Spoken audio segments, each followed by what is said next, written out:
Good evening, everybody.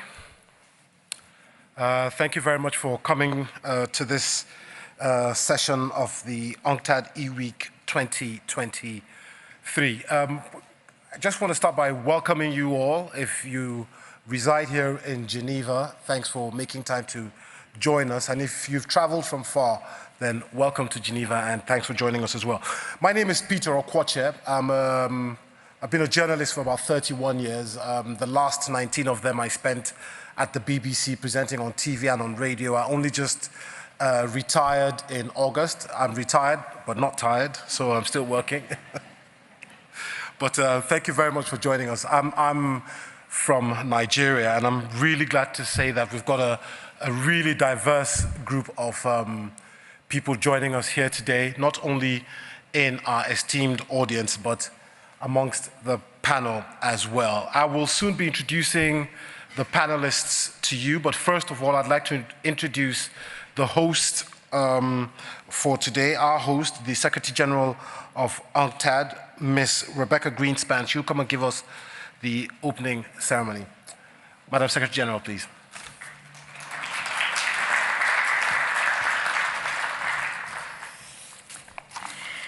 Thank you, Peter. I am tired, but not retired.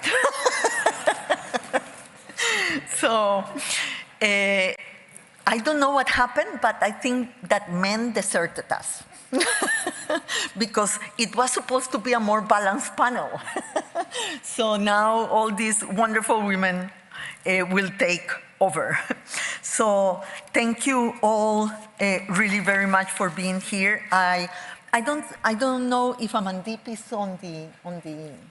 virtually. Is Amandip with us? Okay. Amandip, sorry.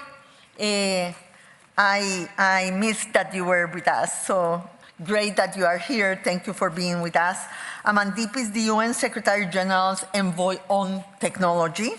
And we have with us the Secretary General of the ITU, Doreen Bodgan-Martin. Doreen, thank you very much for being with us. And she has laryngitis and still is here with us. She came yesterday also from Dubai. So thank you very much, really, Doreen, for this effort.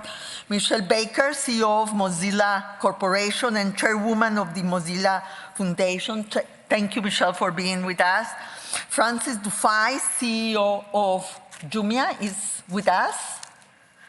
Linda Bonio, Founding Director of Africa Law Tech.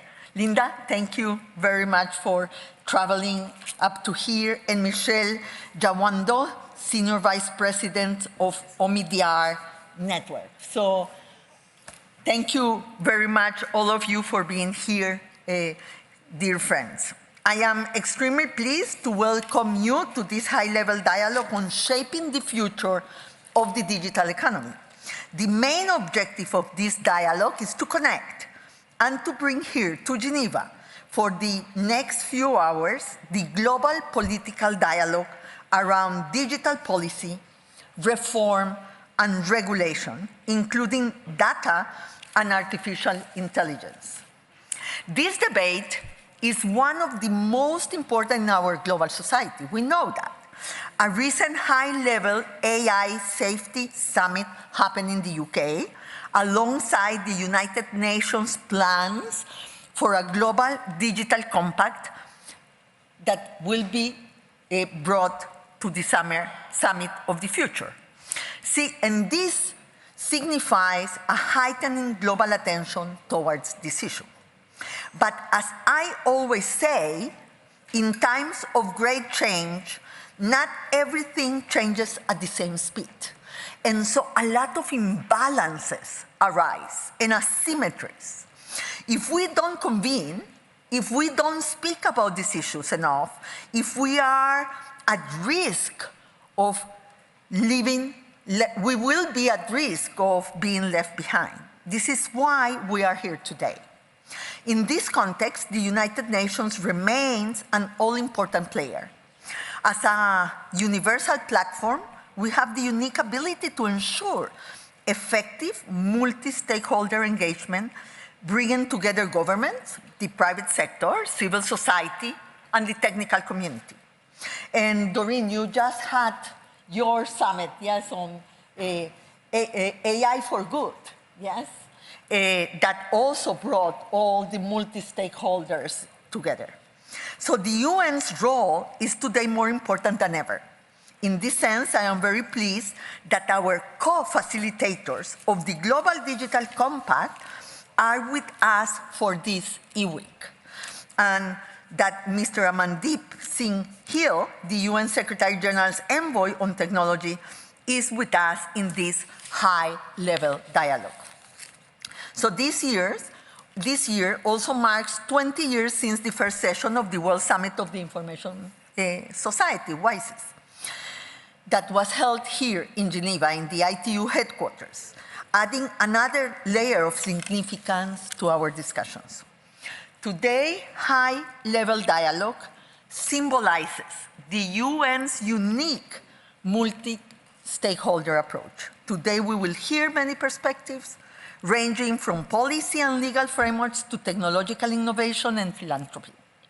This will help us understand the complexities of the digital economy and guide us towards solutions that are inclusive, safe, and forward-looking. So, Your Excellencies, just a couple of years ago, when we talked about the digital economy, our worries were mostly about access to digital connectivity in marginalized communities, and data privacy and processing power in most of the world, the so-called data and digital divides. These are still very important issues to discuss about, with 2.6 billion people that still remain offline, according to the ITU data. Most of them women and rural people in the developing world. At the same time, while we all produce data, only a few can process it into something useful, such as artificial intelligence. Two countries in particular are at the forefront. The United States and China together account for half the world's hyperscale data centers, half. 94% of all funding of AI startups. 70% of the world's top AI researchers, and almost 90% of the market capitalization of the world's largest digital platforms. The rest of Asia-Pacific, North America, Africa, Europe, and Latin America are sharing the remaining 10%. This situation raises important questions about competition, taxation, trade, and data governance. But while the data and digital divide still represent a massive challenge today, thanks to the advent of AI, our worries have become existential.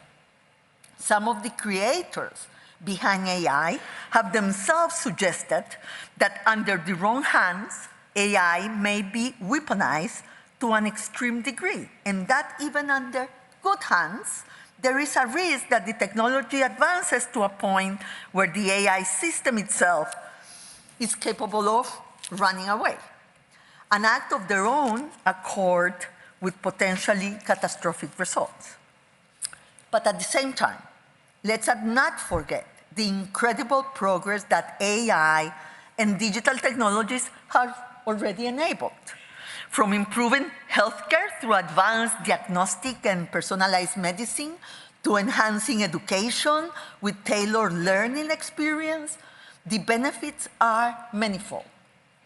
In agriculture, AI has enabled more efficient and sustainable farming practices, helping to address food security. In the realm of environmental protection, AI is a powerful tool in monitoring climate change and aiding in disaster response.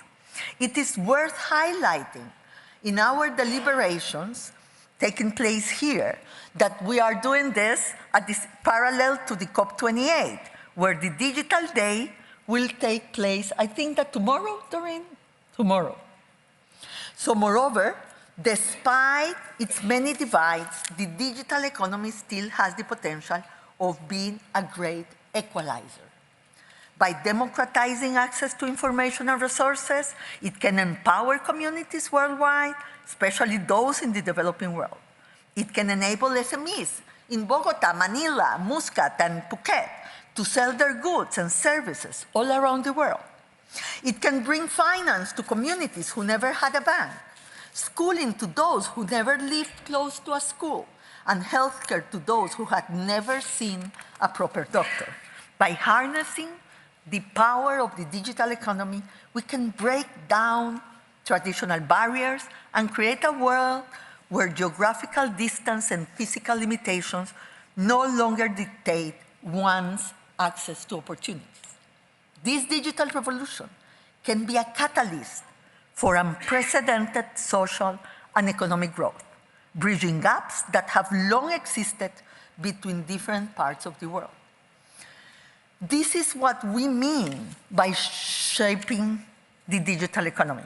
The digital economy is a malleable thing, and marvelous things can come out of it. This is why we are here, and this is what we will discuss today. In closing, let me say something I said in the former panel too. All the wonderful things that need to happen won't happen automatically. They will need us. They will need our action, they will need our commitment, they will need the political will to make it work for everybody. So, in closing, I want to thank all the distinguished participants for coming, and I really look forward to a fruitful and lively session. Thank you very much.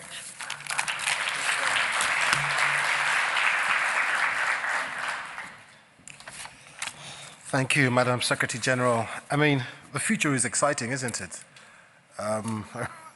If I just think back to when I was a kid and at home, if you wanted to do your research for your school assignment, we had this whole Encyclopedia Britannica. It was massive. I don't know how big yours was, but mine was massive. You know, now you've got all that in your phone and in your computers, and you've got your TV sets and your radio sets, and it's going on and on and on. So it's really exciting. Thank you, Madam Secretary General. She's already introduced the panel. I just want to give you a little bit of detail about who they are and why it is very important that they are here with us today.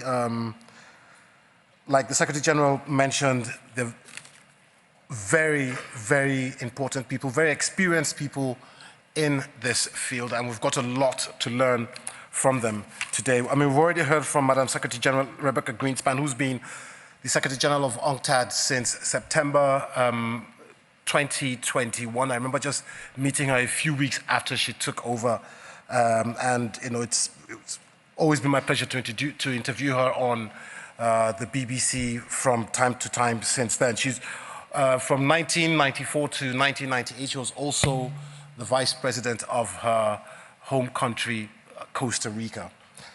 Then we've also got Mr. Amandeep Singh Gill, who is joining us online. I mean, we're talking digital technology. If we don't have some panelists online, then, you know, I think something might be wrong. So he's online. He's joining us from the United States. Thank you very much. He's the UN Tech Envoy, and the Secretary General's roadmap for digital cooperation provides a vision and steerage for a digitally independent world, and they want to be at the forefront of that. So thank you very much for joining us from the States. Also here is Ms. Doreen Bogdan-Martin, Secretary General of the International Telecommunications Union. Thanks a lot for joining us, despite your laryngitis. And I promise you we'll all be able to hear you very, very clearly. Now, if you don't know, the International Telecommunications Union is a specialized agency of the United Nations for Information and Communications Technology. Also joining us is Ms. Michelle Baker, CEO Mozilla Corporation and Chairwoman of the Mozilla Foundation. The Mozilla Firefox, or simply Firefox, is a free and open source web browser developed by Mozilla Foundation and its subsidiary, Mozilla Corporation. Also joining us online from my home country, I'm happy to say, is the CEO of Jumia, Francis Dufay. Jumia is a Pan-African technology company that is built around marketplace, e-commerce, logistics service, and payment services. Thank you very much for joining us.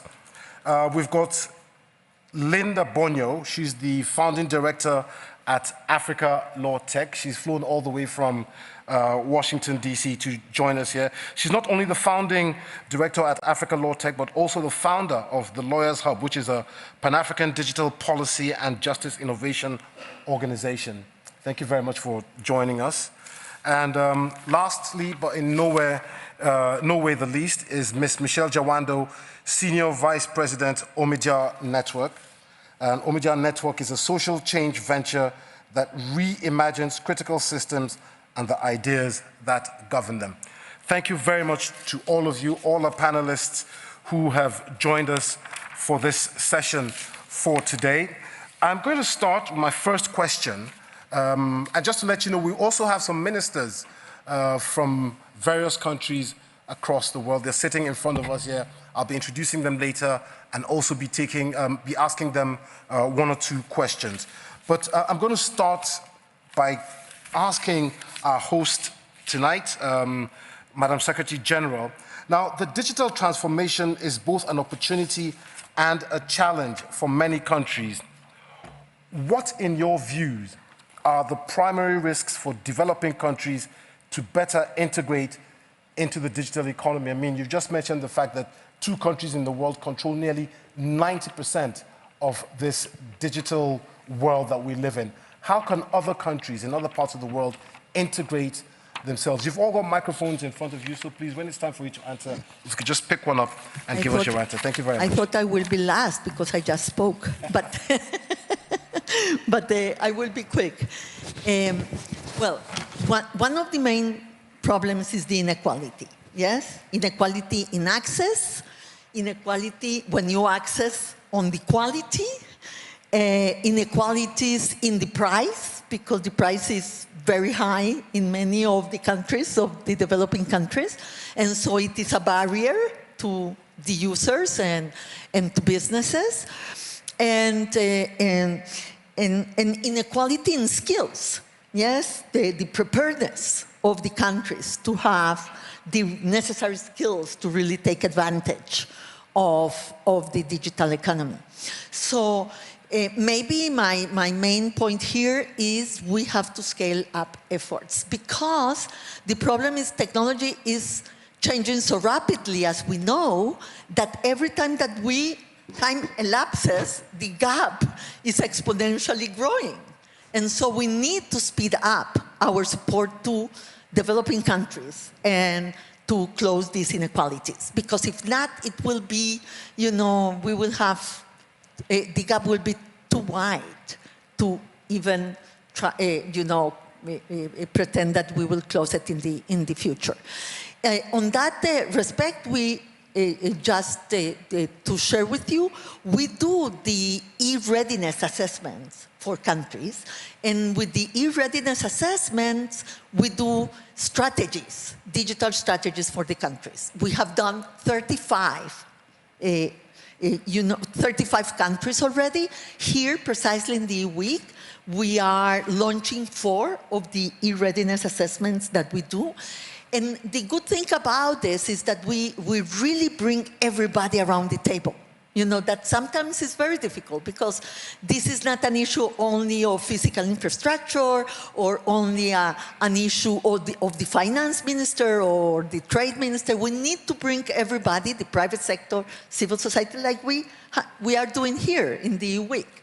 And an evaluation that we did, an independent evaluation that we did some time ago was interesting, because the evaluation was able to prove that the strategies that came out of this inclusive process did stay on, even with change of government. So it is a footprint for countries, and it was able to hold and to, give a roadmap for the country to follow. So when you do something that is inclusive, that tries to build really the consensus inside the countries, I think that you can go a long way in terms of opening the road forward for the countries to be able to grasp and take advantage of the opportunities of the digital economy.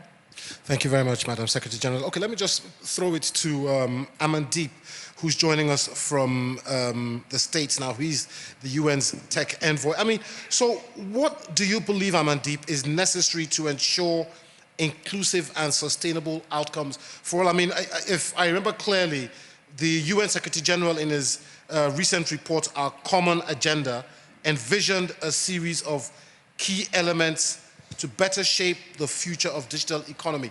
So what are these necessary things that can ensure inclusive and sustainable outcomes for all? Thank you. It's a delight to join this panel, and thank you, Rebecca, for setting the scene so nicely with your keynote address. A pleasure to join Doreen, Michelle, Linda, and Francis on this panel. The Secretary General's vision contained in his policy brief on the Global Digital Compact has 3 pillars, and one of them is addressing the existing digital divide and accelerating progress on the Sustainable Development Goals. I think that's in focus today when we talk about the digital economy. What's needed? I'll give you a live flavor from a recent discussion I had with executive directors from the Global South at the World Bank last week. So this is no longer a question of should we do it, but it's a question of how do we do this? And the practical issues that senior ministers, presidents and prime ministers in developing countries are facing are the following. First is they are thinking about, okay, do I have the public sector capacity to steer the digital transformation, to make the right choices? So that's number 1. 2, how can I replicate success stories from other countries? So they are hearing about, what happened with the acceleration of financial inclusion through digital public infrastructure in India, what's happened with financial transfers, payments in Kenya, etc. But how do I replicate these success stories? And the third thing they are thinking about is, how do I measure the impact? What's hype and what's real? So there is lack of data, there's a lack of metrics on the digital economy, on measuring the impact of some of these initiatives. Then they are thinking about the role of the private sector. They realize that they can't the governments can't do it alone. So how do I partner with the private sector? And I'm sure Francis will go more into that. And then they are worrying about societal impact. How do I balance the opportunities and the risks? People getting left behind within and across countries. Rebecca spoke to that. The problem of shifts in jobs, particularly with AI coming in, human rights protection, concentration of wealth, etc. So what kind of regulation so that I can balance the opportunities and the risks? And how do I create the enablers, the foundations for the digital economy? There is infrastructure, there is the basic connectivity, but then there is also smart devices without which you cannot access e-commerce services mostly. Of course, you can bypass the problem of devices when it comes to government services in most cases, but with cutting-edge digital economy applications, you need those kind of devices.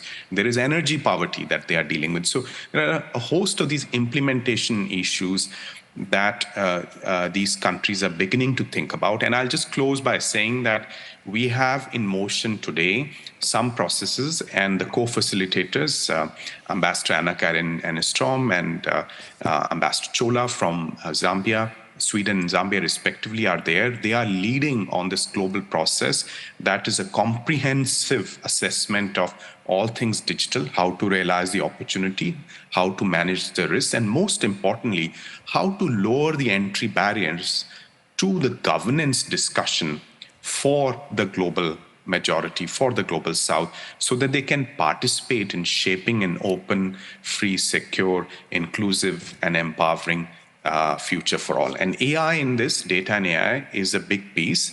And the high-level advisory body that the SG has launched recently, it's in fact meeting this week in person in New York, is supposed to come up with some interim recommendation by the end of the year, which will feed into the Global Digital Compact process. I think we need to make it an important piece of how we think about, how we build out the digital economy in different countries today, because this is what will matter in 4 or 5 years from now. So thank you. Thank you very much, Amandeep. And we will be coming back to you later on during this roundtable discussion. Let me just throw to Doreen Bogdan-Martin, Secretary General of the International Telecommunications Union. Now, you've just returned from Dubai, where the COP28 is taking place. The ITU is in the news right now for World Radio Communications Conference, and it's part of what's taking place in Dubai, like I said. As the Secretary General mentioned, tomorrow digital technology will be at the forefront of those discussions that are taking place with countries all over the world attending. Why is radio conferencing important, and what is the ITU's objectives in the area of climate change? Good afternoon, everyone. So I'm not tired, I'm not retired, but my voice is tired, so apologies for that. I am just returning from Dubai, and I think the back and forth, the temperature change, and too much talking and air conditioning has had an impact on my voice, so sorry for that. So when it comes to the digital economy, when it comes to all of the great things that Rebecca and Amandeep were just speaking about, I think sometimes we forget what radio communications has to do with this, and we're in the midst of a 4-week conference in Dubai taking place at the same time as COP28, and it's all about radio communications. Radio communications make your smartphone work.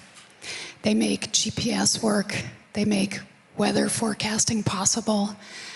They make the digital world actually work. And so this conference is looking at how to ensure that we minimize interference with different services, that we enable innovative frameworks so that future technologies and services can continue to thrive. And we do this, as I said, over the course of 4 weeks, and it results in actually a treaty. And this treaty is sort of 4 years in the making. Then we discuss it for 4 weeks, and then the framework that's adopted is good for 4 years until we have the next conference. So it's absolutely critical, because when we look at our digital world and the services that require things like spectrum, we have to keep in mind that spectrum is actually a finite resource. It's limited, so we have to share it. We need consensus, and we have to work together. The other thing that's also finite are satellite orbits, and that's the other big thing being discussed at this conference. And as you can imagine, many things are happening in space these days, and many objects are going into space each and every week. But what's interesting is that this conference, because it takes place the same time as COP28, there's many overlaps between what we do on the radio side and what's actually happening at COP28. So we have launched a track. It's called the Green Digital Track. It's running, there's a session tomorrow, as Rebecca mentioned. It's running over the course of a week at COP28, where we're looking at things like energy efficiency measures. We're looking at things like environmental waste that comes from electronic waste. We're looking at things like early warning systems, which are absolutely critical, especially in developing countries. Today we have less than half of the world's countries that actually have early warning systems. We had an event, it was on Sunday with the SG, looking at what we can do together as a global community to make sure that countries put in place early warning systems so that when disasters strike, we can alert populations, and we can also help to prevent, to save lives, essentially. So I think that the two processes happening at the same time are really important. Again, coming back to the radio communications piece, we're also looking to the future of 6G, the next generation after 5G. So how can we leverage 5G to be more energy efficient? And how, as we look to 6G, and we have a new framework that's just been announced, how can we ensure that that's much more energy efficient? Thank you very much, and we did hear you loud and clear. Thank you. Okay, let me just move to Mitchell Baker now, the CEO of Mozilla Corporation.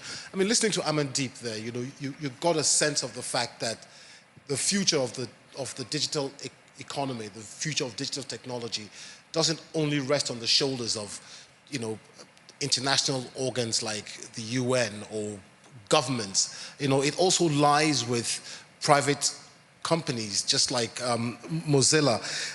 You've always been a strong advocate for an open and accessible internet. How do you see your organization's role evolving in an ever-changing digital landscape, especially given the fears that people have about privacy? Well, excuse me. I'll start just by saying a little bit about Mozilla. We are at the core a nonprofit, so public benefit organization, technically in the US tax exempt. We run a business. We run that business in a subsidiary so we can run it well, but we run the business as a tool for our public benefit mission. And so we are in the technology provider space. Our products compete with Google and Microsoft and Apple, but not quite like the others, as it were, so slightly different motivation. And so have a very particular goals about building technology and its impact on society. So I just want to be clear that our approach and our incentives and our organizational structure is not quite the same as the other, certainly not as so-called big tech, and so the incentives will be different. In our case, there's evolving in a few different ways. We too are looking at what is the size and scope of an organization like us. I wish there were more in the world. Active, global tech powerhouses, familiar with the full stack of internet architecture and what's involved with it, with a mission to build products and technology not solely for our own benefit, but in fact for a larger benefit. I'd like to see more of those. And so have a pretty large interest in what are different structures that might enable those. But at least there is still Mozilla, which is hard, actually. Competing with the giants is a hard piece.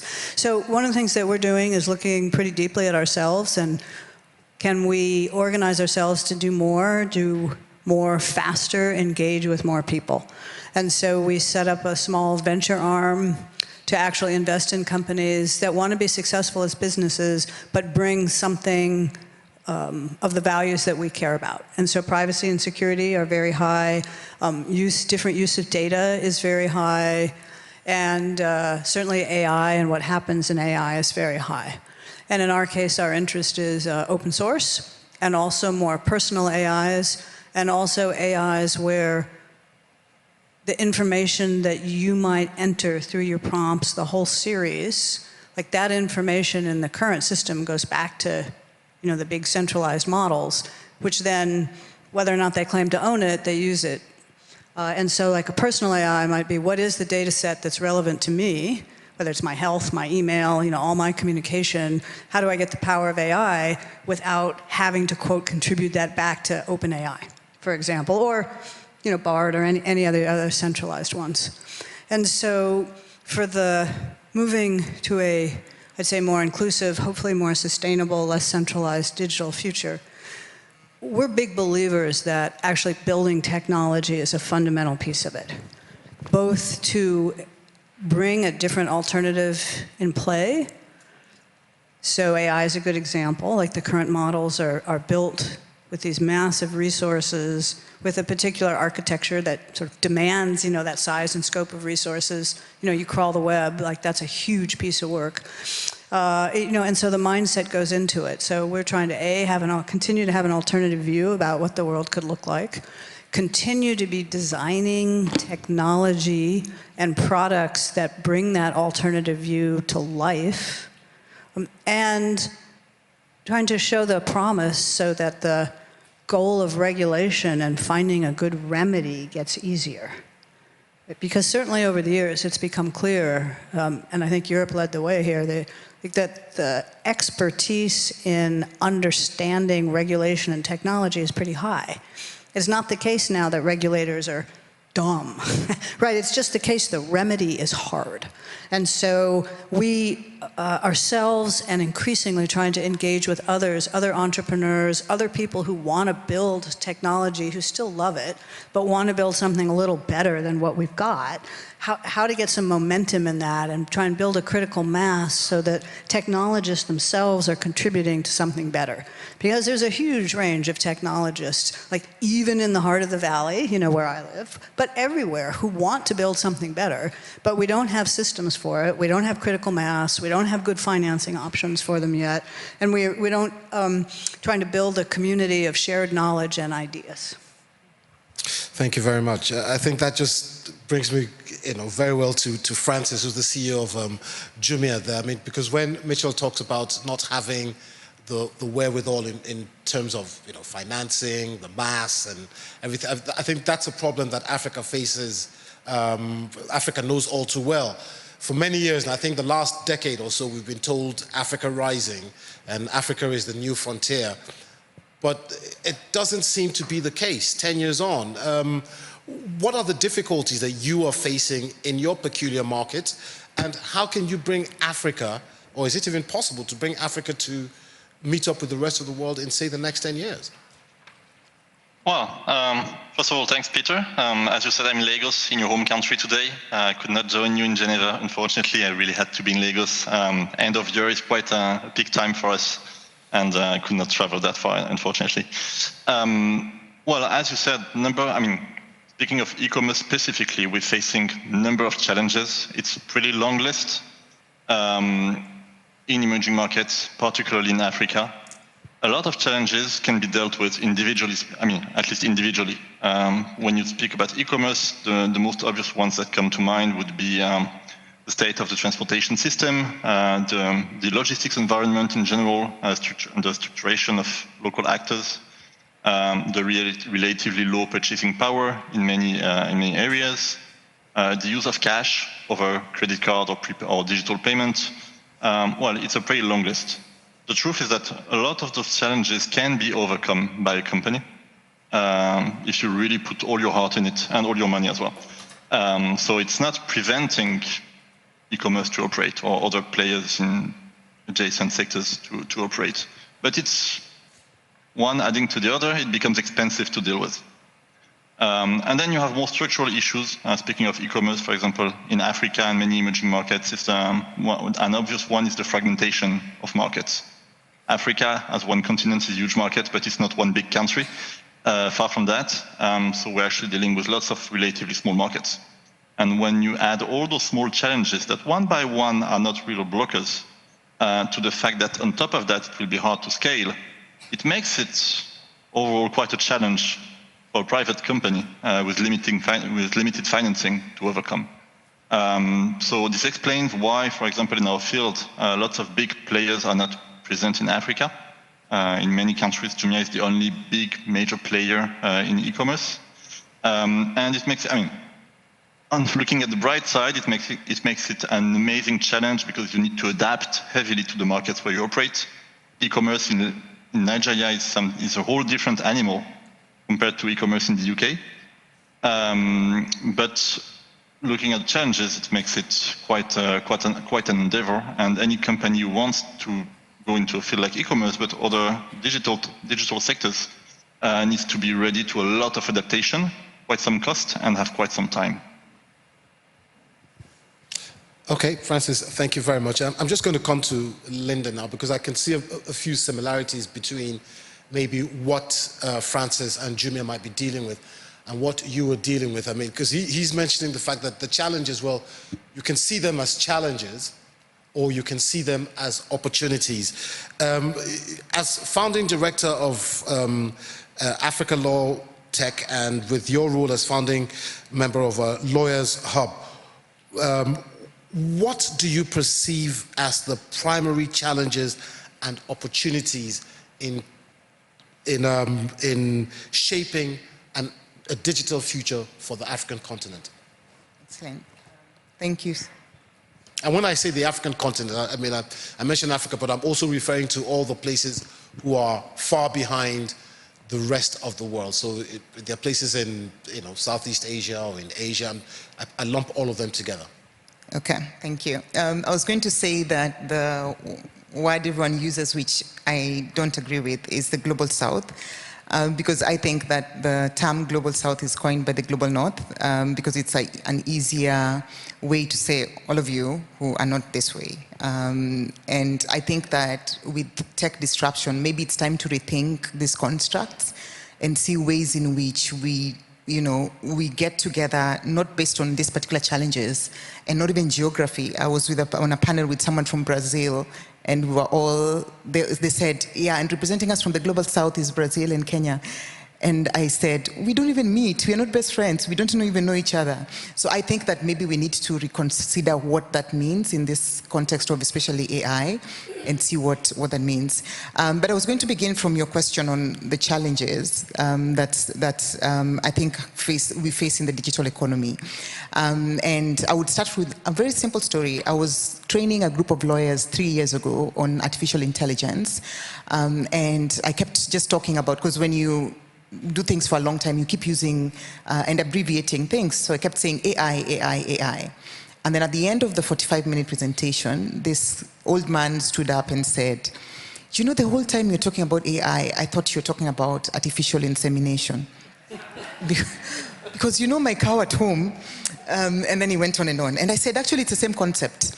And it was so interesting that the divide, when you go to Silicon Valley and go to certain countries and talk about AI and people are talking about LLMs, it looks like it's just general knowledge that everyone knows. And so we have a knowledge gap. And I say this about knowledge, for instance. If you compare the number of Africans who have degrees or master's degrees especially within the legal sector and compared to the counterparts in Germany, there's a disparity, a huge disparity. Why? Because education costs differently in different places, and especially even access to credit. If you want to do your master's degree in the US, it may be very expensive, but you actually have a formula in which you can access these platforms by going into credit. So I think that's one of the gaps that is useful to consider. And we're striving at the Lawyers Hub to be able to continue to build capacity of policymakers, lawyers in civil society, as well as companies to really understand what this means. So I think the digital policy gap is something that we're really suffering for. But then also, secondly, the geopolitics of platforms, I think, is something that we need to recognize. I come from Kenya. I use an iPhone. Many of us in Kenya use Chinese phones. If you look at the numbers, Chinese phones have, I think, about 46% of the market share in Africa. But we use American software, and we use GDPR, which is European laws on data protection. And so we are constantly juggling between America and Europe and China, and really trying to figure out if we belong to the global majority, which we are classified as India, and looking at what digital public infrastructure means for us in the continent.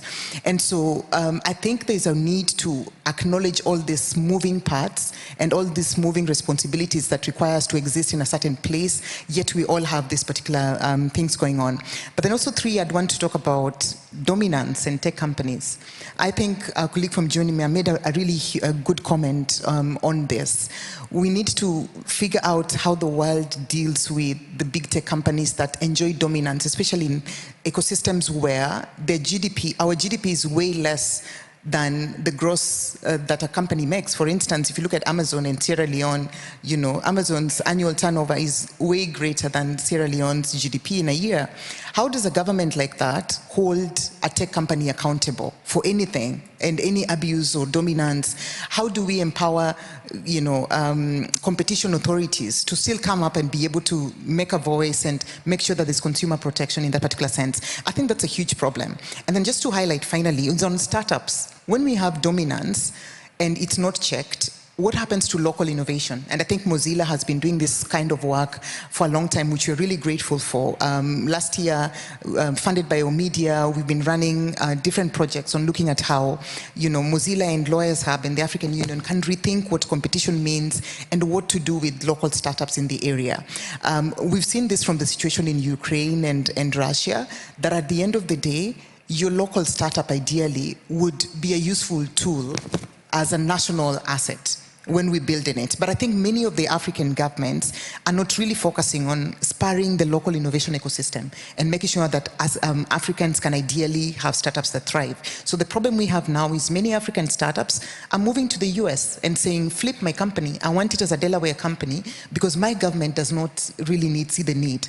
And eventually in a few years, we are going to have an ecosystem that is African, but is not owned by Africa because we really have not focused on implementing this. So we run a startup accelerator program at the Lawyers Hub to make sure that we empower startups, let them know what it means to be compliant in terms of digital tax, to be compliant in terms of structuring, so that they can ideally compete with dominant companies. But then also on the policy side, asking policymakers, you need to level the playing field around access to data. Because if startups had more data, they know how to compete. If you look at the online search engines that we've had for a long time, it's dominated by 5 big tech companies. What do you do with this particular data and make sure that it's used for good within the particular ecosystem? So in conclusion, we need a more ecosystem approach. When we look at all these competing factors in terms of civil society trying to say we need to protect our people, and I want to highlight what is happening with OpenAI. The value that why Africa has been rising for a long time and really is not rising, is because in the value chain within the digital economy, we are the ones who are just consumers. Even if we produce, we are not the owners of capital. Capital comes from Silicon Valley for a lot of African startups. 2, if we're in the AI ecosystem, we ideally labeling data, and I think Time magazine highlighted this, that OpenAI data was labeled by developers and data labelers in Kenya. They're poorly paid, sometimes $1 an hour. So that means we still are part of the ecosystem, but we are way down in the food chain of this. Thank you. Thank you very much, Linda. And I do take your point about, lumping countries together, referring to them as the global north or the global south, which also tallies with what Francis said about Africa not being one large country, but a continent filled with countries that have their own peculiar issues to deal with.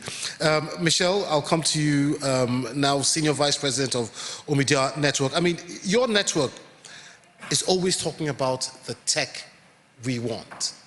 What exactly is that?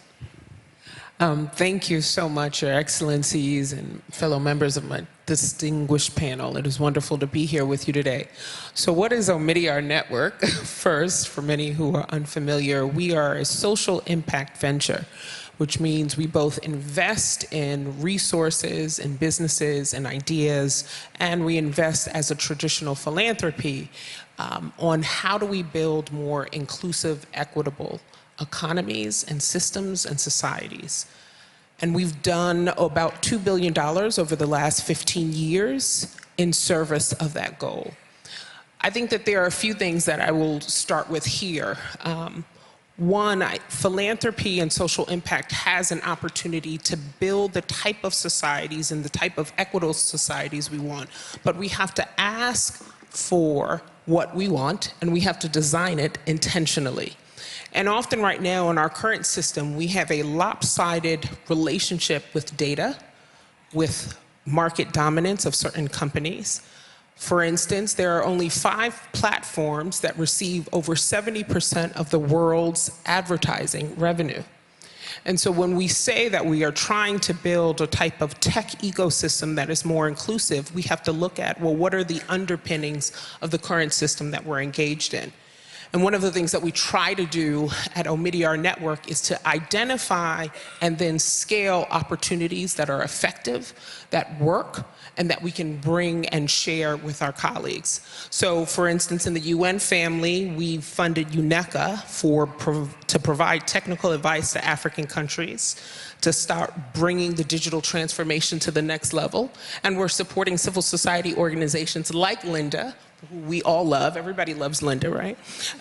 Because it is both necessary to provide support for institutions as well as create a burgeoning civil society. We also have funded something called MOSIP, which is an open source digital identity system, which is currently being implemented in 14 countries and recently was able to get to $100 million organizations and individuals who are registered into that system. Open source, as Mitchell shared, is incredibly important to a different kind of equitable tech future.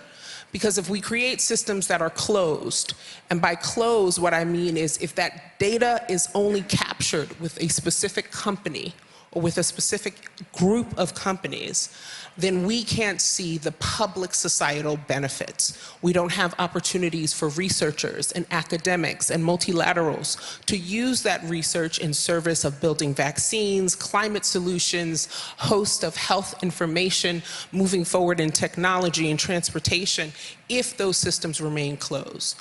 So we are definitely committed to changing what we see as this kind of lopsided bargain, and to start to put real tangible solutions that are scalable in the field so that we can actually build the type of tech future that we want to see.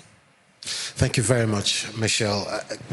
I'll just come back to you now, Amandeep, in New York. I mean, because just listening to what everyone has said so far this evening, and it seems as if the only way forward is to have as diverse or as many diverse voices as possible on the table trying to speak the same language. How can the United Nations ensure that this happens and that everybody is included in this step forward, in this journey forward? And that's crucial. I think going beyond the slogan of multi-stakeholderism, how do we actually bring civil society in all its diversity, the tech community, and Mitchell and Michelle have referred to the importance of that community, particularly the open source community, academia, independent experts, because sometimes even the most powerful governments are unable to understand what the technology is, what's its space, what is the direction. So we need those independent scientific voices. And of course, we need the private sector, which is building out the technology, which is innovating, and which, for good or for bad, sometimes holds most of the cards when it comes to data, or now increasingly the compute infrastructure on which advanced AI is trained, or the cloud infrastructure through which the services built on those foundation models run. And then, of course, the crucial role of governments in regulating this space, in making sure that the larger public interest going beyond innovation and creation of wealth, that is taken care of. So all of these stakeholders have to come together. And we are not starting from scratch. Within the United Nations, we have the experience of, since 2005, running a multi-stakeholder forum, the Internet Governance Forum. Doreen and the ITU lead on the ITU's AI for Good Summit, also on the WSIS Forum, jointly with UNCTAD, UNDP, and others. What UNCTAD has been doing, involving other stakeholders. So the H Lab, the high-level advisory body on AI, which is a multi-stakeholder body. But how do we take it to the next level? How do we make sure that we have a kind of co-regulation response to misinformation, disinformation, for instance? And in terms of the opportunities also, we bring the private sector in, going beyond simple CSR or public relations, sharing of infrastructure, helping develop the human resource that is needed in developing countries. So I think that's our design challenge as we work on the Global Digital Compact. The co-facilitators, Sweden and Zambia, are committed to multi-stakeholder approaches and have done the consultation on that basis. So as we look at the final outcome and its review and follow-up, how can we go a few steps above what we are already doing and work together for that shared vision of our digital future? Thank you, Amandeep. And I think I just put my foot in it right now, because I asked you that question. But you're talking about taking the next step, but I want us to take a pause at the moment. if I may just come to you, Doreen, because if I go to my village, for instance, I've got uncles who are degree holders, have never sent an email before, so don't even know that stage of digital technology. But now we're talking about AI, things like AI. I mean, how can we bring those people who have not even caught up to us yet to catch up with us before we take the next step? Or should we be taking the next step in the hope that they can come and join us later?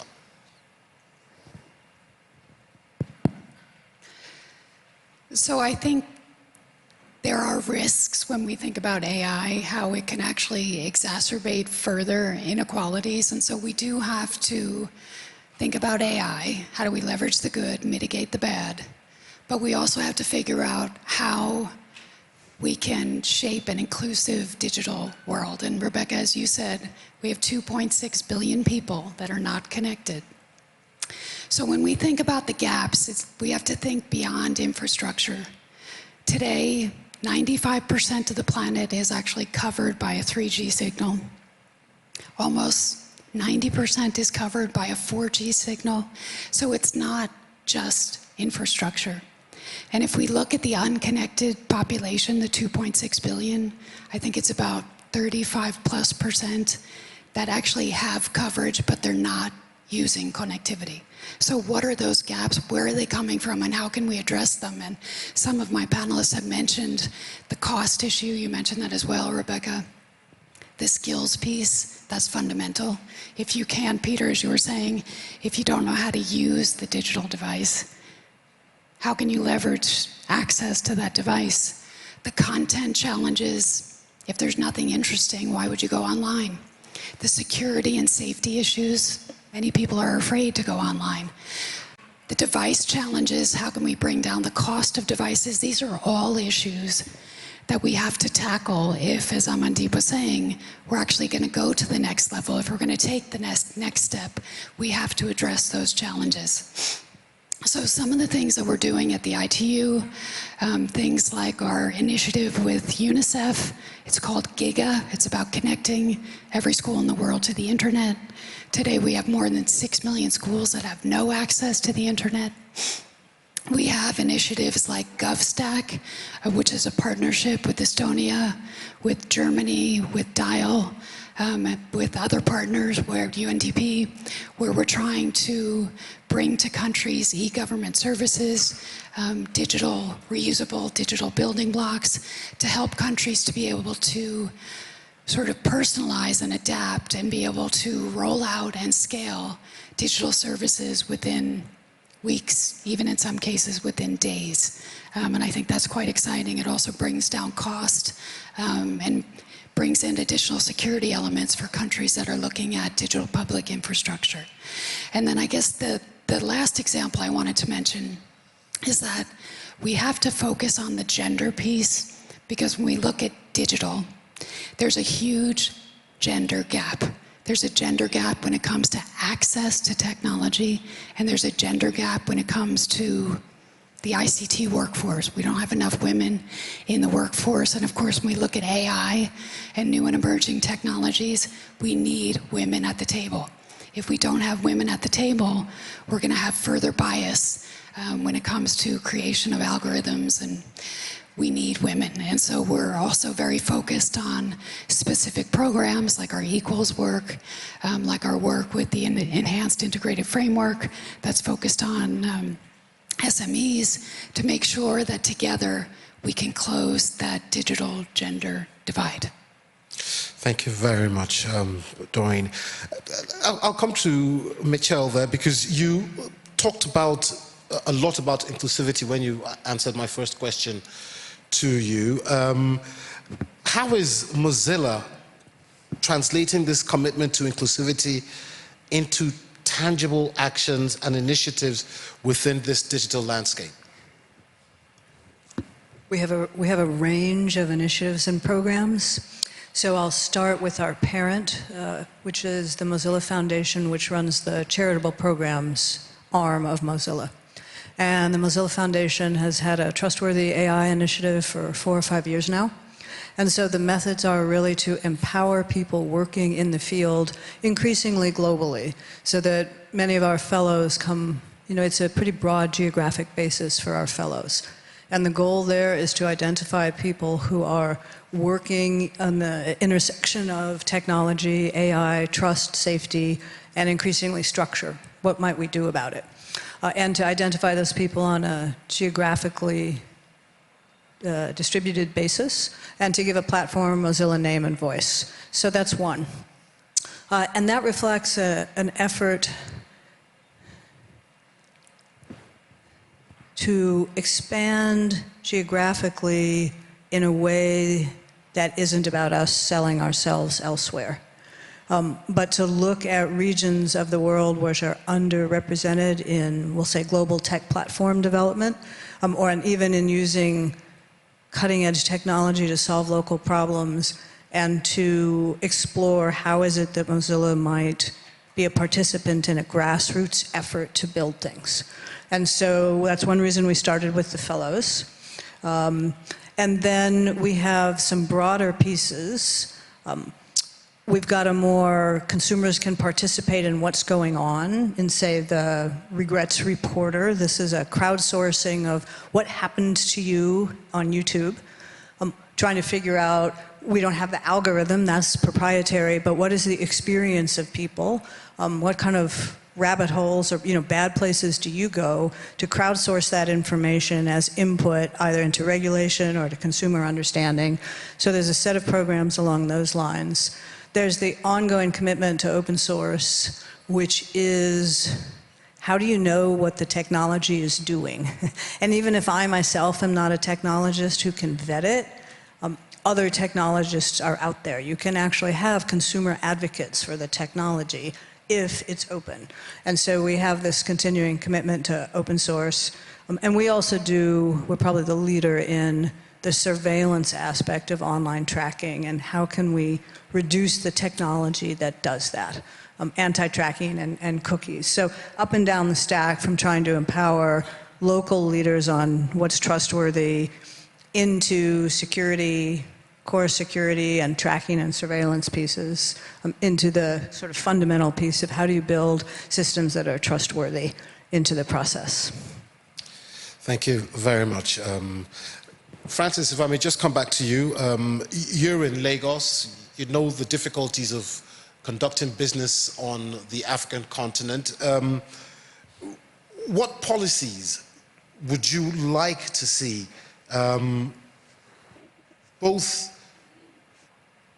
from the African continent and globally, from organizations such as the UN, that can help smaller e-commerce marketplace companies like yours to flourish and also help develop this digital economy on that continent?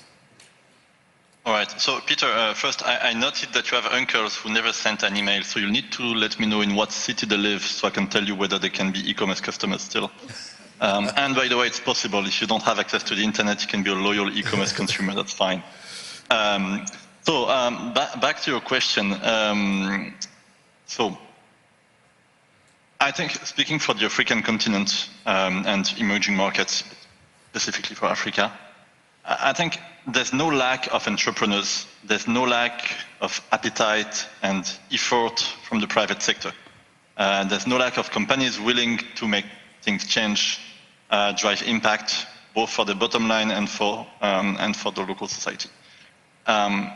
We're facing today, we're fighting against blockers that should not exist, that are mostly self-inflicted.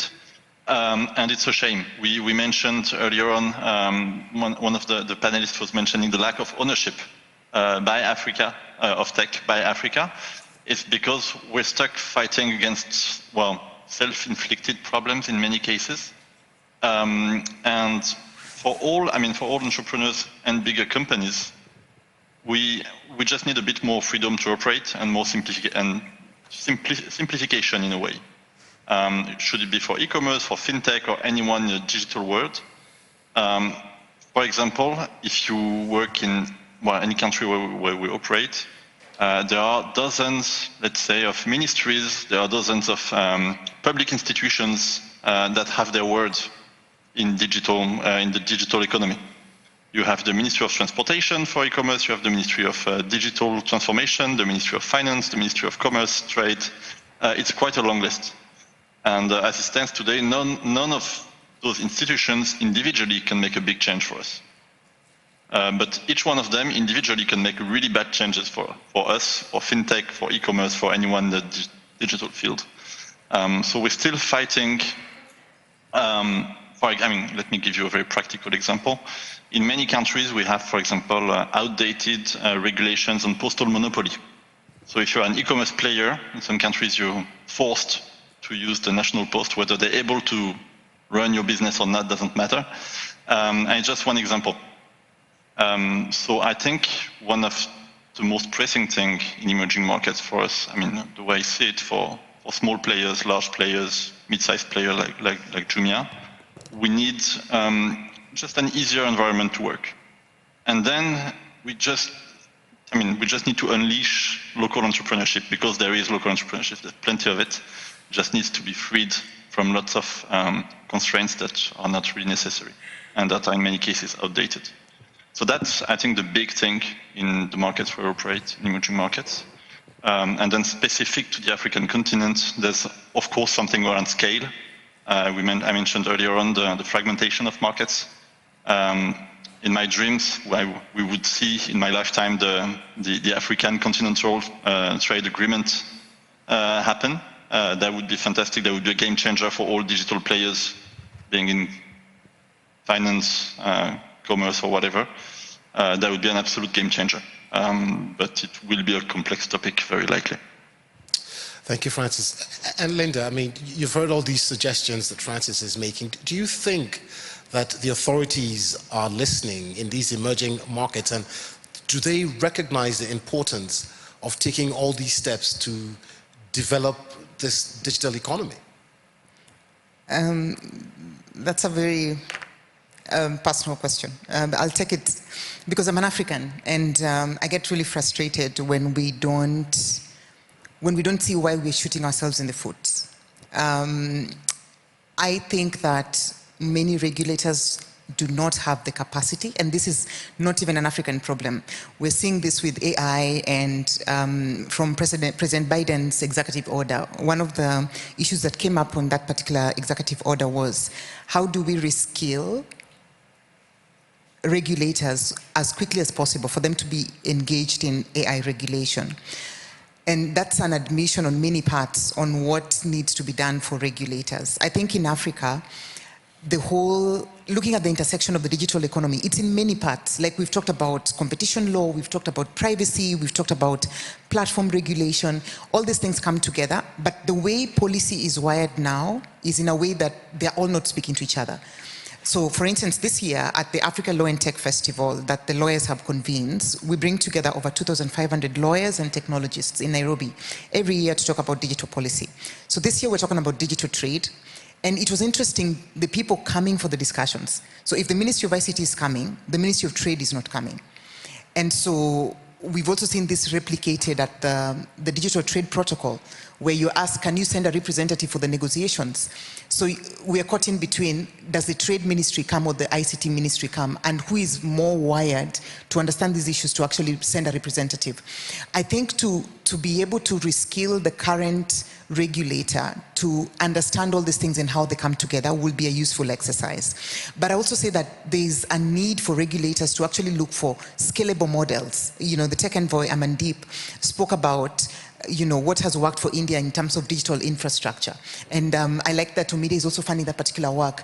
But we need to quickly look at what are these model laws that people can take up. And UNCTAD has done amazing work on model laws for electronic transactions.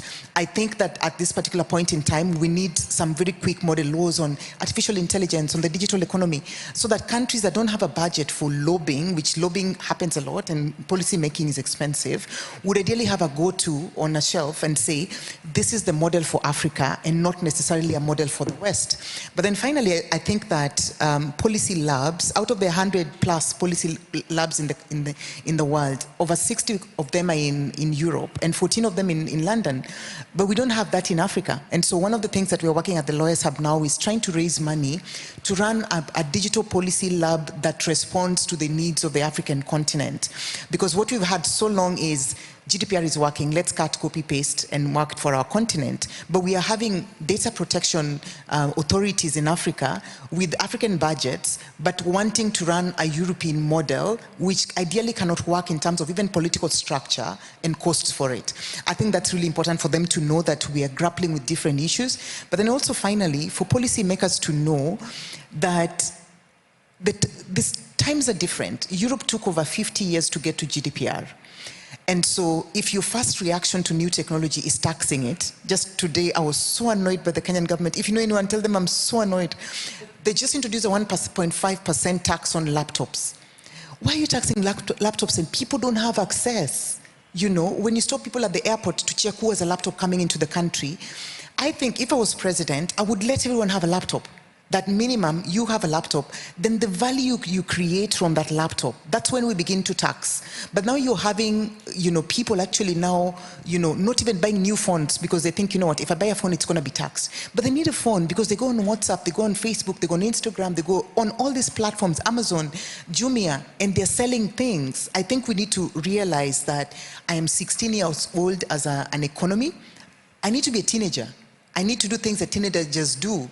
Europe is 50. I'm so sorry. That's a bad joke. But they need to do what old people are doing. They can tax. They can do all these incentives. But we need incentives as teenagers because our economy is a teenager. I'm so sorry, but thanks. Thank you very much, Linda. Okay, I mean, just listening to everyone speak here this evening, it almost sounds as if, well, I hope I've heard correctly, but, you know, we should unleash digital technology on, you know, on everyone. And I say that that's minus Michelle and her network, because you want to rein it in. You're saying big tech should be reined in. Well, I think there's a lot more nuance there. You know, so I'm a lawyer by training, and I was fortunate to spend some of my professional career both working on public policy and also at one of these big tech companies. And the question is not big or small. The question is, where does the value land for society and for our public benefit? And the reality is, if all of the value in society, and we are in a digitized economy and society, and we have to just acknowledge that. And if the dominant platforms are the people who can extract the most value from our data, and if we haven't changed our relationship with data, data is both individual, so when you go on your individual phone and you put inputs and prompts in it every day, there's data that is being identified about who you are. I'm a lawyer, I'm a mom, I'm a wife, Christmas is coming, I'm shopping.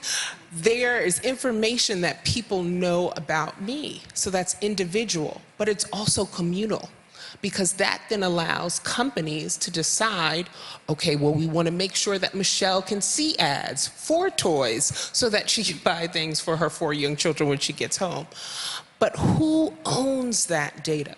And so the conversation that we're constantly having is that we believe that there isn't a one-size-fits-all. We should have examples, and one of the reasons we're so proud to support UNCTAD is because we believe that there is leadership here in developing ideas and, again, scalable models. And without question, we have to be in multi-stakeholder conversations, and that's where we think philanthropy can come in. We are also supporting the work that Tech Envoy Amandeep is leading on AI, because AI is moving at such a rapid clip that we can't be caught in a conversation that the data divide becomes an AI chasm. And that's where we're moving, because the information is moving at such a rapid clip and is being dominated by a few voices who typically have made decisions about who has value in society and who doesn't. and whose information is most valuable, and who has the opportunity to engage in conversations and build companies and decide on all of our digital future. And so for us, we start at the place of, is this technology being developed for the benefit of society and all of its people? That is our core value. And so we need big companies to survive and to do great work, but we also need my friend Dami and Yasmin and so many of the entrepreneurs who are here today, because we need their leadership to build the companies of not today, but tomorrow. We need organizations like Jumia and Lawyers Hub to develop the policy networks, and we're working with groups like DataSphere that are doing regulatory sandboxes and audits so that you can look transparency and use that information to then share back to governments and society and academics so that we can ask the questions that need to be asked. There is a knowledge gap, not just with regulators, but with society. And who fills that gap? And traditionally, it's been very wealthy, mostly male, and there's a saying, it's mostly been male and pale, and we're trying to change that.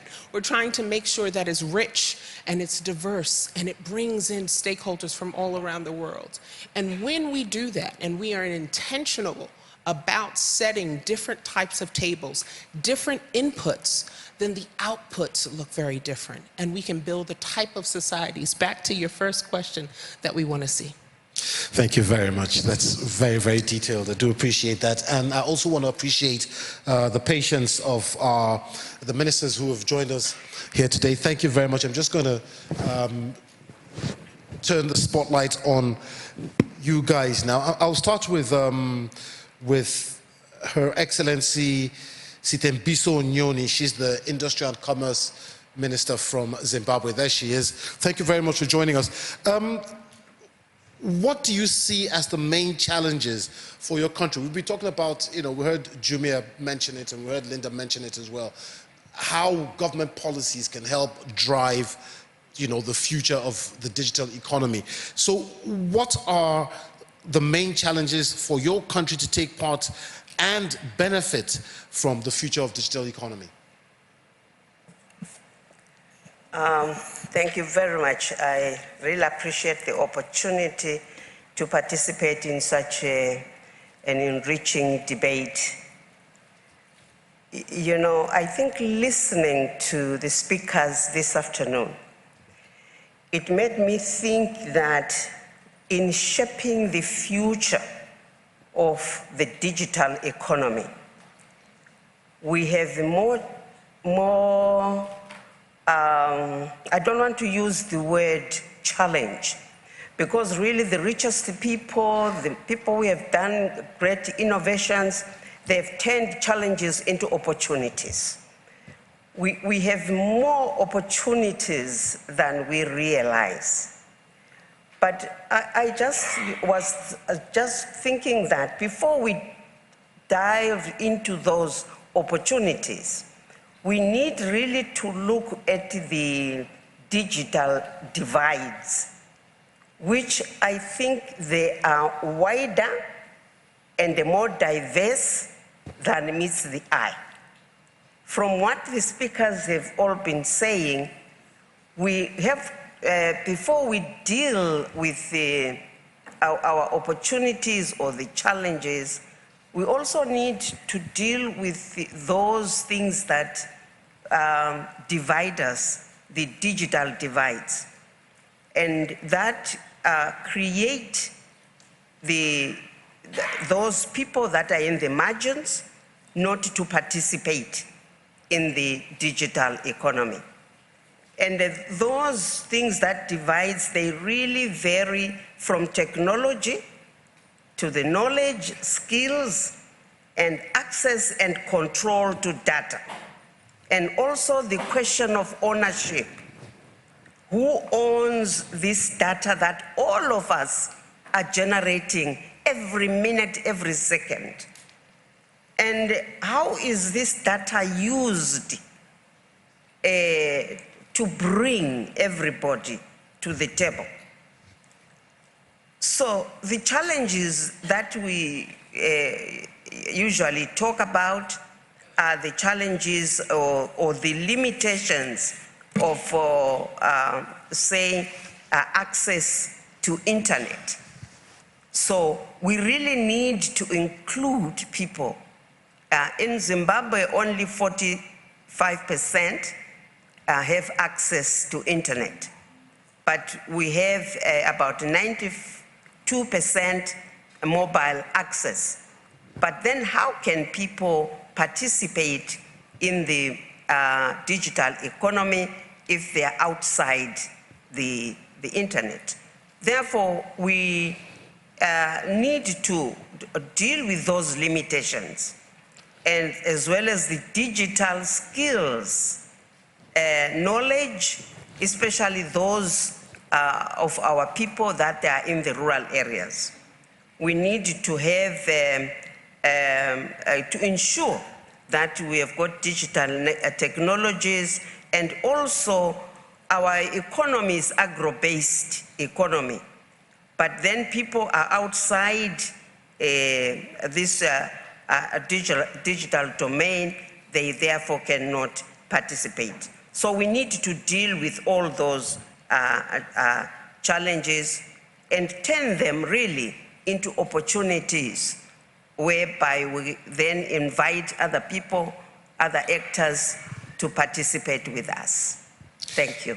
Thank you very much, Madam Minister. Turning those challenges into opportunities. I think Francis also mentioned that, as did Linda. Let me turn now to His Excellency Mohamed Abdullah Luli, who is the Minister for Commerce, Digital Transformation, Innovation, and the Modernization of Administration for Mauritania. Thanks a lot for joining us. There you are. The minister from Zimbabwe, who's sitting next to you, is talking about turning challenges into opportunities. If we look at trade worldwide now, it's increasingly becoming digital. How can emerging economies, what policies do you need to both contribute to this digital world's trade and benefit from it as well? Thank you very much indeed. I'm quite delighted to be part of you today. Indeed, you know, what are the policy actions that we need to ensure our developing countries will make more benefits of the digital trade. Let me try to articulate this in 5 elements. First and most of all is about digital infrastructure investment. Developing robust digital infrastructure, reliable internet access, as said by Her Excellency, electronic payment systems is crucial to enable participation in digital trade. Second is about e-commerce, e-commerce regulatory frameworks. And Francis was talking about that. We need to establish a clear and supportive regulatory e-commerce frameworks. And by doing this and by putting on a conducive regulatory environment, businesses will be able to engage in a fair competition, and in a fair competition, and we will get also consumer protection. Third is about data privacy and cybersecurity. We need policies that safeguard data privacy and enhance cybersecurity. These are essentials to build trust in digital trade and protect customers against cyber threats. Indeed, as said by our panelists, financial inclusion initiatives, promoting inclusive financial systems and digital payment systems will ensure that we have a broader segment of the population that can access and yet benefit from the digital trade opportunities. Final and not least important, it's simply about customs and trade facilitation, streamlining customs procedures. Francis was speaking about the hurdles of transportation, trade, and all these ministers. We need to streamline the customs procedure and reduce trade barriers in order to facilitate cross-border transactions, and then making it easier for businesses in developing countries to participate in global digital markets. I don't want to be long, but I want to be of the opportunities and challenges by Her Excellency. How can we as developing countries contribute? And I think we can contribute in four points, let me say. First, by technology adoption and innovation. Developing countries can contribute by not adapting, but by adapting technologies, by developing tailored solutions that are specific to their solutions that are tailored to their specific needs, and thus we not only we enrich the digital ecosystem in the world. We should engage in cross-border partnership, establishing strategic partnerships with developing countries, with developed countries. This will foster knowledge, promotes best practice, and creates opportunities for joint ventures, enhancing the overall digital trade landscape. Fourth, and this is one of the reasons why we're here, is about policy advocacy and collaboration. Engaging in diplomatic efforts and collaborative initiatives with other developing nations will amplify our own collective voice, and thus we will ensure that our diverse and our specific circumstances are taken into account in this overall landscape. Last and most important, it's about capacity building. Developing and implementing programs that enhance the skills and capabilities of our workforce in digital marketing, data analytics, cybersecurity, AI, will help us actively participate, and why not, and we should do it, will help us compete in the global digital marketplace. Thank you. Thank you very much, Mr. Minister. And we've also got from Indonesia, Mira Saiba, who is the Secretary General, Ministry of Communications and Informatics. There you are. Thank you for joining us, Your Excellency. I've also got a question for you. Many of the development outcomes of digitalization depend on the rules of the game. And a lot of people would argue that you've got to be in the game to even play by the rules in the first place.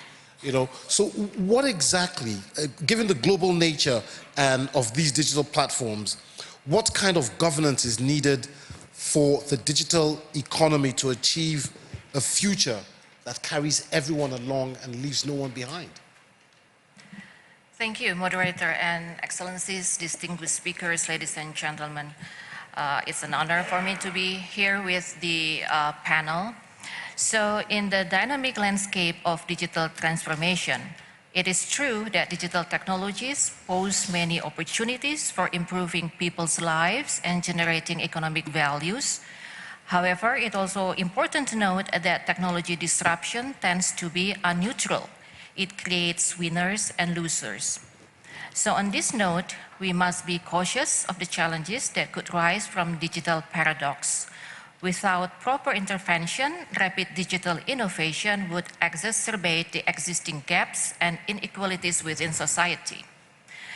Indonesia envisions that the trajectory of digital technology should be aimed to a future where everyone can thrive. Indonesia is committed to nurture an inclusive and sustainable digital ecosystem that carries 3 layers of elements. The first one is human centricity. In algorithm-driven era, we witness how human insights become distressingly affected by technology, while the technology itself often overlooks the wide spectrum of humanity due to biased data or algorithms. An example of this includes the socio-political disorder during presidential election, caused by mis or disinformation amplified by social media and generated by AI. Healthcare algorithms causing errors because they're only trained on a subset of people, or racially biased facial recognition software causing wrongful arrest. Those are other examples. These examples are clear reminders that we must ensure our technology is not only cutting edge, but also respectful of human diversity and values. The second is a commitment to coexist, co-create, and establish a fair playing field. Beneath the face of technological progress lies a dormant economic imbalance potentially harmful to developing countries.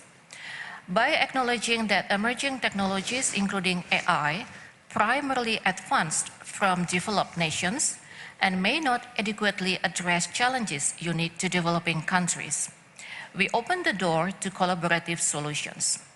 We also welcome and even keen to push further for innovation while trying to maintain existing businesses' sustainability.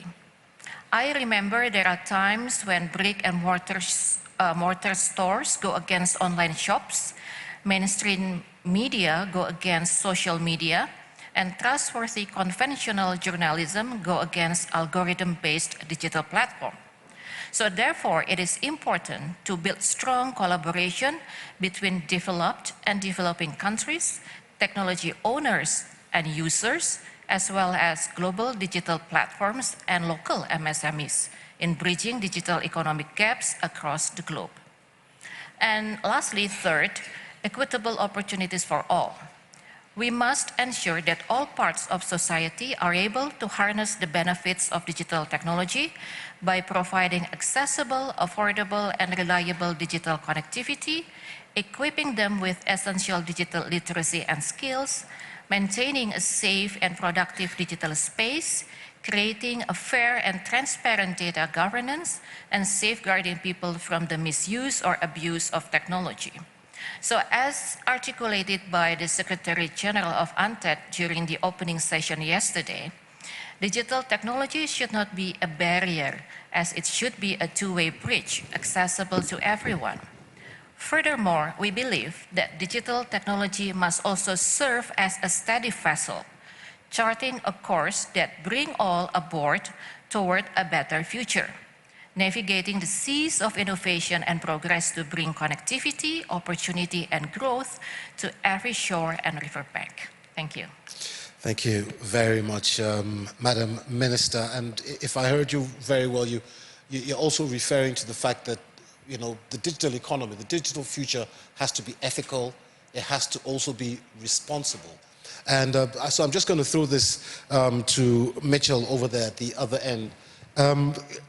How then do we approach this issue of balancing the digital future, the digital economy, digital technology, and making it ethical? As you know, the governments, and then let's not forget also that within ethical, all governments have different stages or different definitions of what ethical is. Are we able to attain all these stages in one go, or how do we go about it?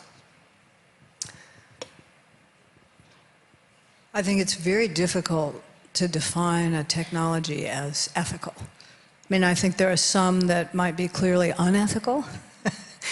That's an easier, but to take a technology and say it's ethical, because we can't foresee what uses it will be put to, especially I think with AI. So I find the approach of what are the ethical uses of it, or what are the ethical construction of technology, what are the more ethical inputs into technology.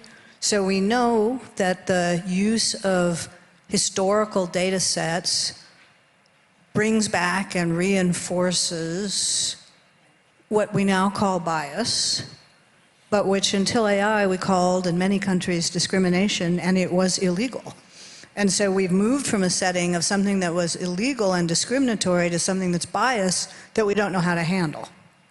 Right? Like, that's a big step backward in it that AI has brought us. I think masked because the technology is new and it's got new terminology. So the use of data sets that are known to bring back and emphasize like stereotypes or illegal activity or all the various isms that we've been working against is a bad use, bad input into a system. So that's one way that I would analysis is try to break down the technology into different pieces and look at the particular use cases and what's happening. And so again, I'd say input. There's the construction method, where you certainly know that groups that don't have diversity are going to be flawed in their understanding of the world. So you would say the less diversity you have, the more you know and are seen as a company to be okay with the kinds of damage to other groups. And then each government or society will draw the line on which is ethical and which is not. But you know on the spectrum, if you build with only one perspective, you're going to damage other groups. So there's the development process. I would put in it, how understandable is it? Because without understanding whatever open source means for AI, how we develop it, is it observable? That's the understanding level, and if we don't build that in, and research is currently way behind on some of these kinds of questions, because it's more exciting right now, to go, it's a black box, oh my gosh, it's doing stuff we didn't think about, but the research and discipline to try and figure out, is that really where computer science takes us, that it has to be that way? So I think how observable it is one. Another one, the use cases to what it's put are another one. And then I think many of us would like to add, and who actually controls it, but that's not the nature of the technology, again, that's what use we put it to. So to try and summarize, I personally, anyway, wouldn't aim to say, this is ethical, check, done, but instead to deconstruct the system a bit about how it's created, how it's used, and what we're learning about the pros and cons, and whether how much the system, or the use case of a technology externalizes the damage. Because that's what we've learned with social media, is the damage gets externalized to communities and societies, but the control and profit lives someplace else. So along those lines, I think you could make a system for figuring out, oh, I think, this aspect of it is more or less ethical or more or less acceptable to me, and you could see where societies might take a slightly different line. Thank you very much. And Francis, I just want to come to the issue of monopoly. I mean, because it just seems as if a lot of the larger tech companies are taking over the smaller companies. How does a company like Jumia, or indeed can a company like Jumia fight this trend of being taken over by, the bigger companies? Well, so this does not mean much for us at the moment. It's not really a challenge we're facing. I think coming back to the complexity of operating with digital businesses in many emerging markets, we've not been bothered much by the big players, to put it this way. So at this stage, giant companies like Amazon are hardly looking at Africa. Amazon is only in Egypt, which is one of the most advanced markets on the continent. So we've been kind of left alone to grow e-commerce across the continent. We can look at the bright side of it, obviously. And well, given the fact that emerging markets are quite specific to handle because of their own set of challenges that we mentioned before, they're so far away from the usual playbook of the big players that many of them are not really in a hurry to move in. It will happen over time, obviously, starting from the biggest and most structured market, but it's not really a source of concern for us at this stage. Okay, thank you very much. Linda, what do you, if you could bring out your crystal ball, in the next 5 years to a decade, what do you think are the critical steps that need to be taken to move this digital world forward, the digital economy? I know it's a very broad question, but what are the critical steps that are needed, especially for someone like you who, a lot of your work is done on a continent that is full of emerging markets? Yeah. I think that maybe 2 or 3 things to do. One is to really invest in digital public infrastructure. I think we need to take away the infrastructure piece from private hands and be able to ideally provide for everyone. I think that maybe Africa really focusing on providing its own internet so that the subsea cables, ideally it's something that can be for the common good and not necessarily for tech-specific companies. And Michelle talked about data. I think that's a huge problem and it's something that we should fix. The second thing that I think that gives me hope is the people. Software developers in Kenya, in Nigeria are working for companies abroad, right from their bedrooms, I think that remote work really provides a great potential for the African continent and even for developing countries, because this is also happening in India, that Silicon Valley is powered by software engineers from India as well. I think that we could determine what is our piece. What do we want from the digital economy and what are we best placed to compete in? I think it's the skills and the people, and really implementing that and making sure that more girls get into STEM, as Doreen talked about, women in science. I think policy that drives us towards that direction would be a useful piece to have, and make sure that even without huge or fancy, gadgets, that we have at least minimum energy, electricity. We know from the 3 big African digital economies, South Africa has load shedding, Kenya increased its energy prices this past year almost to double. Nigeria has issues with energy. How do we fix that piece and make sure that people can ideally attend meetings online, can work online, can be able to have consistent energy for education? I think that will fix some of the things. And then I think finally is to look at how do we harmonize policies across tiny markets. One of the questions you've asked about monopolies is, I think, a market question. We're too tiny to speak to tech companies. How do we make sure that 54 African countries can ideally be able to speak? India speaks to tech companies and says, for Google to come into place, this is what they must do. And Google listens because they want the 1 billion Indian market.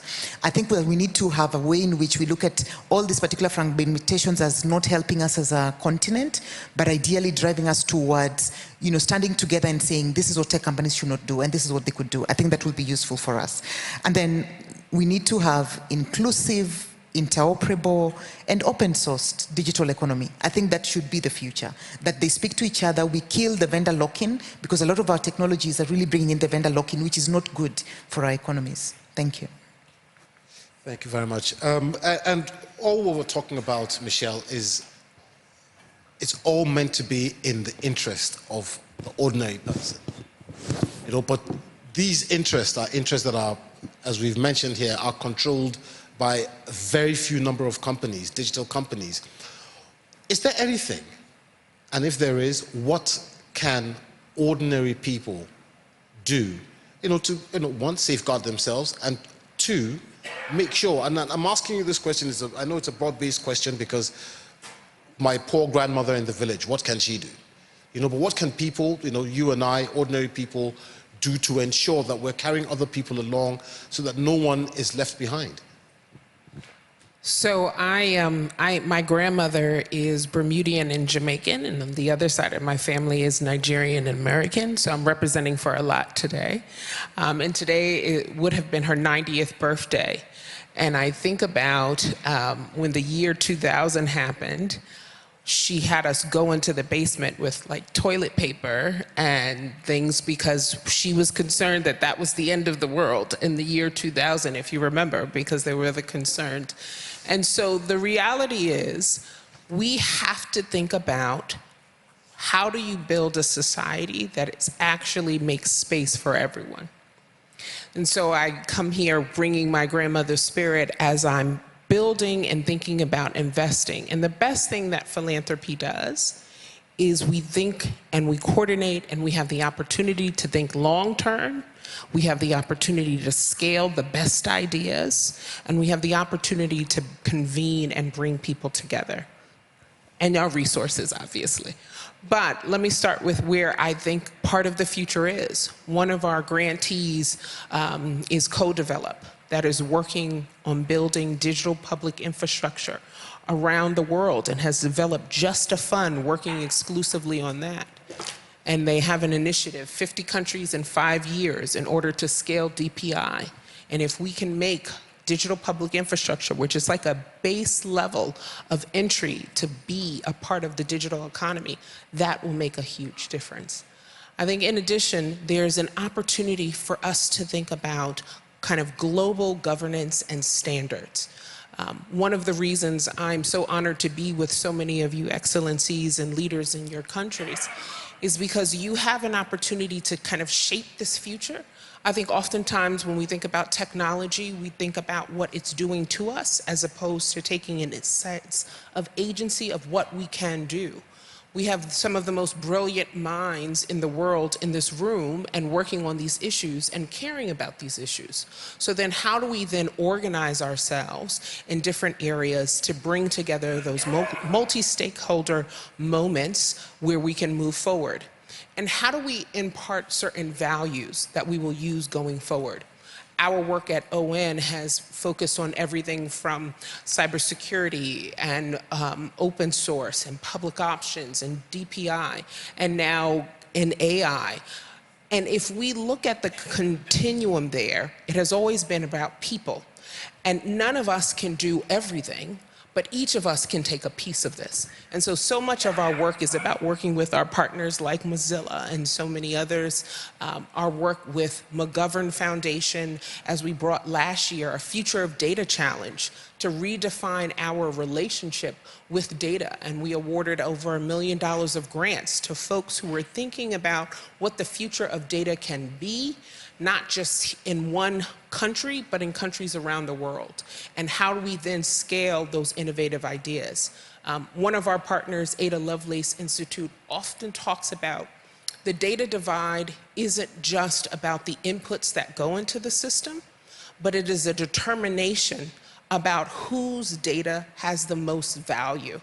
And so our work constantly has to be about how do we bring those young people who are building companies on their iPhones in between classes, and that's happening, and how do we support their efforts to become the entrepreneurs of tomorrow?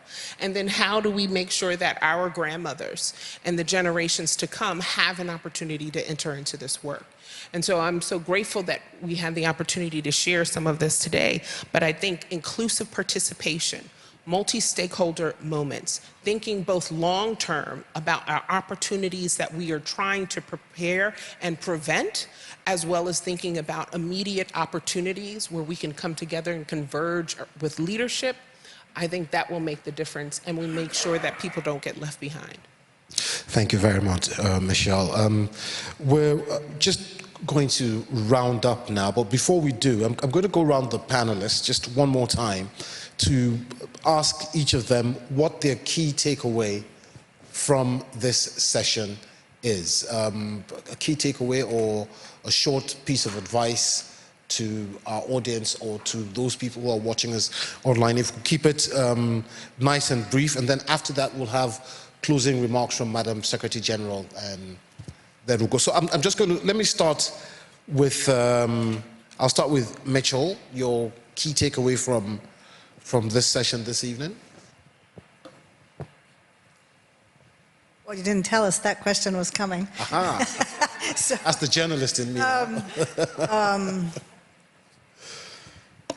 I'm struck by there's a unanimity. Well, that's not right. There's maybe a shared understanding of the set of issues, starting with access, including from access to content and opportunity, to innovation, to inclusion, to the future, particularly in countries not quite as far along in the path. That spectrum all the way up from, as I said, from access to creation, to innovation, to new societies. Thank you very much. Nice and brief. Michelle, if you would, please.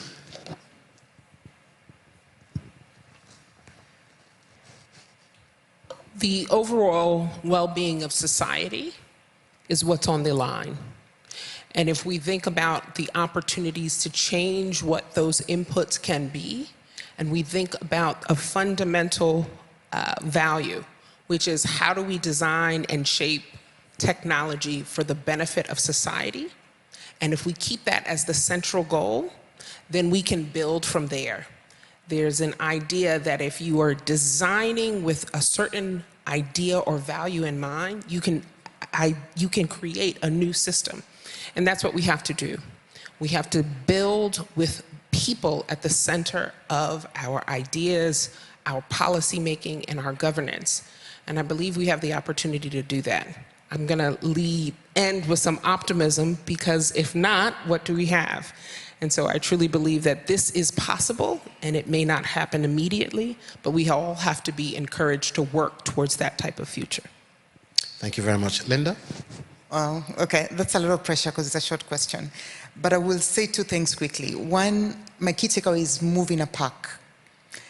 I think that this panel is representative of that, because when we get on stage, it hit me that, you know, Mozilla has given us a fund before, or media gave us our very beginning fund to begin the Africa Law and Tech Festival, which now has become huge and sort of like this huge thing we never thought would be that way.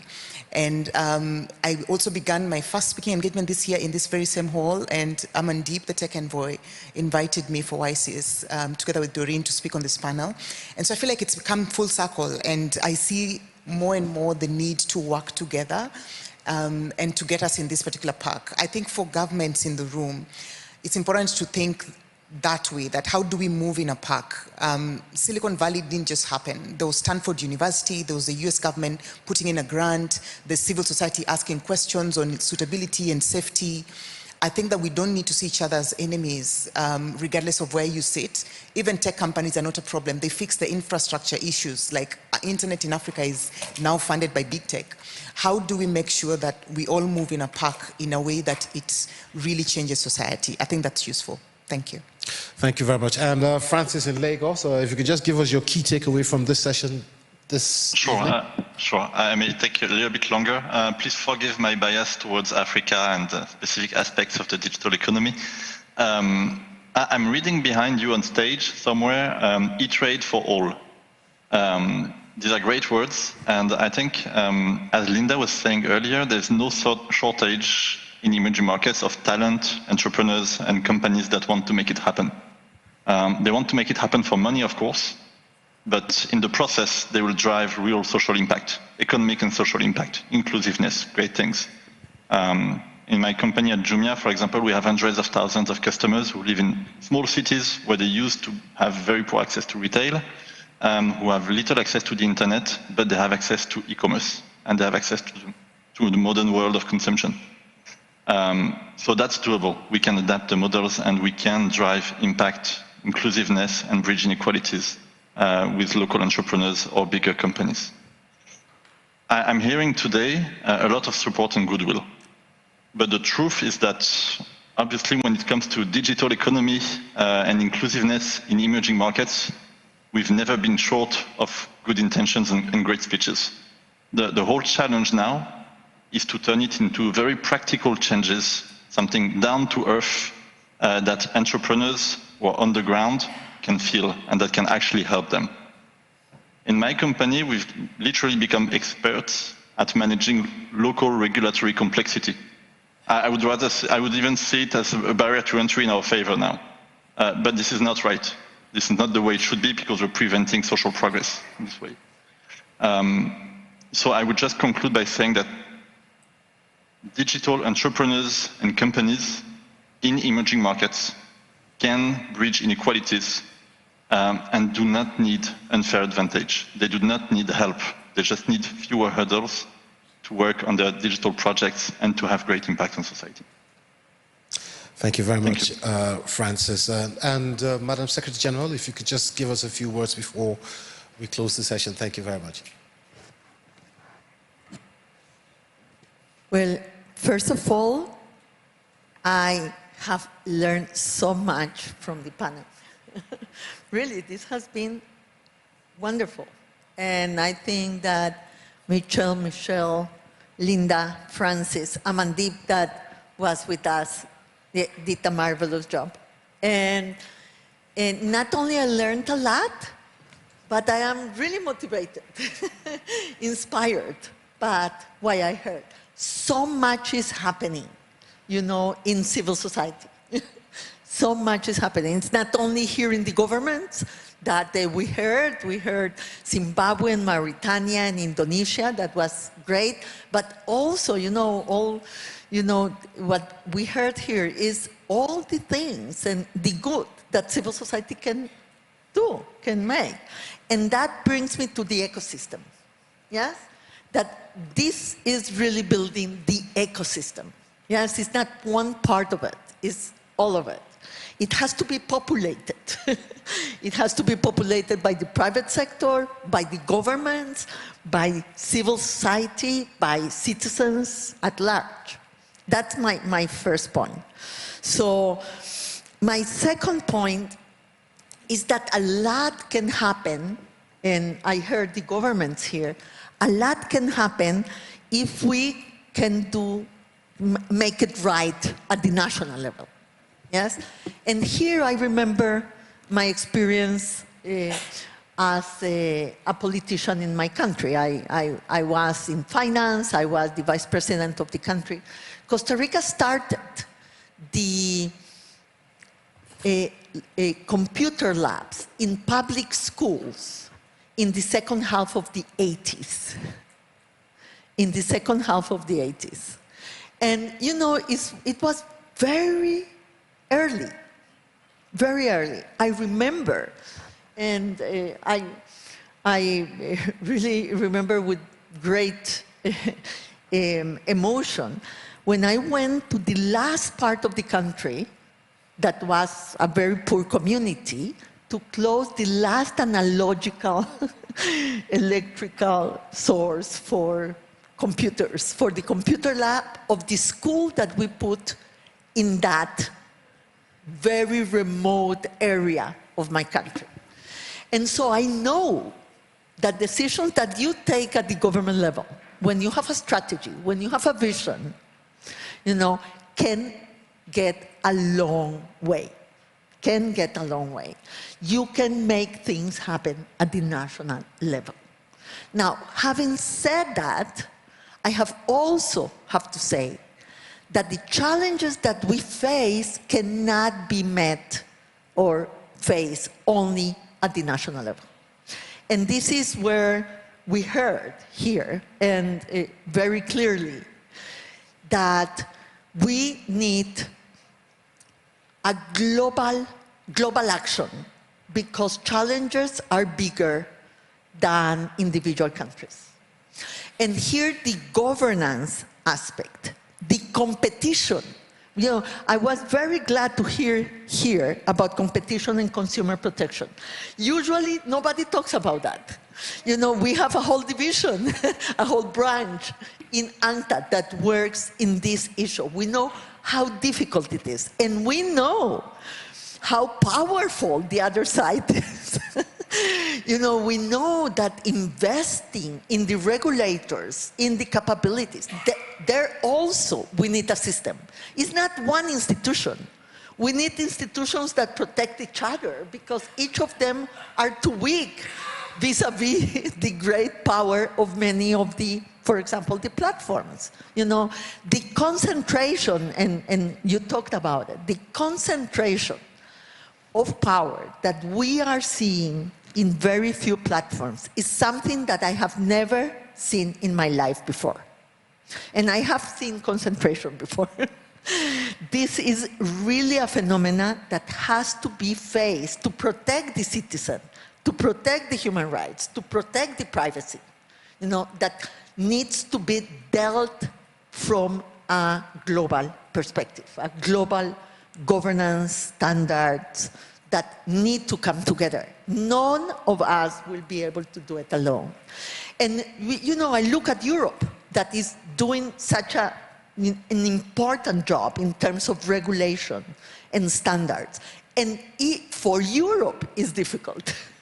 For Europe, it's difficult. So here, the global compact that Mandeep was talking about, the facilitators that will be, you know, driving the intergovernmental process, is a very important moment.